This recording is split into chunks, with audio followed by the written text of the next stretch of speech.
Tak si dneska udělám kuře, co jsem našel v popelnici. Co to jako je? Ty ruce do prdele jsem strkat neměl. Ty vole, je to kluský jako moje přirození. Ty vole, na to kuře se můžu zcela vysrat. Utřu se radši do kalhot. Ty pičo, to kuře si snad dělá prdel, ne? A pojď ty kuře z popelnice. Počkat, dostal jsem na hovno nápad.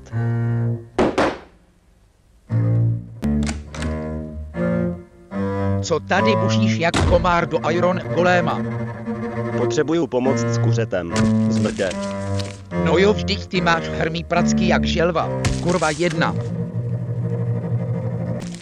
Ty vole, to kuře je z Kauflandu nebo co? Ne, je z popelnice, ale bál jsem se ti to říct.